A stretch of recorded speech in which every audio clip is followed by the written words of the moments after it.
Morning, everybody. Welcome to Training Tip Thursday, and today we're going to talk once again about nutrition. This time we'll talk about nutrition during your race, but it really applies to long runs as well because, as you'll probably hear me say many times, your long runs are also practice. And before I forget, because I don't have this written down, it's a good idea if you're preparing for a race to take one of your tempo runs and do a little bit of practice with some fueling during that tempo run. Not so much that you need it, but just to make sure that whatever it is you're going to take doesn't disagree with you when you're going at a little bit faster pace. You're probably not racing at tempo pace, but you get the idea. So let's talk nutrition first. So here are the concepts we have with this. So you want about 30 to 60 grams of carbohydrates per hour during a marathon or a half marathon. You don't necessarily need to eat in a half marathon, but you can. Now that's a combination of what you might get from gels or sports drink, but 30 to 90 grams an hour is the range. You never mix gels or whatever you're taking with a sport drink at the same time. They should always be taken with water. The reason is you tend to get too much carbohydrate at one time. It tends to upset the stomach. Fuel often, fuel early. Long runs are practice. I can't tell you how many times somebody just before a race will say, what do you think I should do for the race? Well, you should do what you've been doing in long runs, and that includes what you eat the night before, what you eat the morning of. It's practice, practice, practice, and then swish and spit. So let's get into those a little bit more. I might have to glance down from time to time to take a look at that. So 30 to 90 grams. Most people have an amount that they can tolerate. So I recommend that you really want to take as much fuel as you can, not as little as you have to. The way to find out how little you have to is to bonk during a race. So I think you should take as much as your body can tolerate. Most people can't tolerate more than 90 grams in an hour. Most everybody can tolerate at least 30. The average is 60. You practice to see what kind of works for you, but kind of get a sense for where that is and what you want to do. Fuel often, fuel early. So first of all, fuel often, same type of concept. I'm a believer that you should take as much as you can, not as little as you have to. But the fuel early is you want to kind of front load things a little bit. So a lot of people, especially in a marathon, will say, well, I'm not going to take any type of a gel till 6, 7, 8, 9 miles.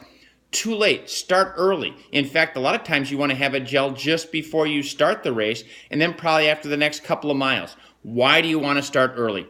So running puts a degree of stress on your body, especially in your marathon, you're going and you're going. Well, what happens is as your body goes into distress, and I don't like that word, it sounds ominous, but you're going into distress, your body will start diverting resources from other functions in order to keep you going and running. And one of those functions is digestion. So the longer you get into the race, the less of the carbs actually kind of get into your system from the gel that you're taking or even a little bit from the sports drink because your body's not spending as much time on digestion. So you want to start fueling early and topping things off at the beginning of the race, so that's say the first half of the race, because in the latter half of the race, not that you shouldn't take it, it's just not going to be as effective for you. Long runs are practice. I think I've talked about that. Swish and spit. If you do get to a point where you just don't think you can take anymore, you've had what you can tolerate, you can use a sports drink, swish it around in your mouth, and just spit it out. There's been studies done recently that have shown just once you get it into your mouth, your brain goes, hey, carbs are on the way, and it accommodates that. So you might remember in an earlier Training Tip Thursday, I talked about the fact how the brain will try and shut you down early, sort of like the gas on your car, the ding, ding, ding goes off long before you're out of gas. Same thing, so you can kind of fool your brain. So if you're finding you can't tolerate as much and you're getting late in the race, go ahead, swish and spit, and you'll still get some benefit from that. So that's a bit on the fueling part. Let's talk about the hydration part. So hydration is very important, that you want to go into the race hydrated. If you don't go in hydrated, you're not going to stay hydrated. And there are several reasons why hydration is important, but I'm going to touch on one of them. So it's all about getting oxygen to your muscles. That's the big part of running, is that you got to get oxygen to the muscles. And when you can't get oxygen to the muscles fast enough or enough of it, then you're going to slow down or bonk. So I've got two examples here, a glass of water and a nice thick chocolate shake. So if you were to take a sip through that straw of that glass of water, it's a pretty easy draw. It doesn't take much suction to get that water coming through.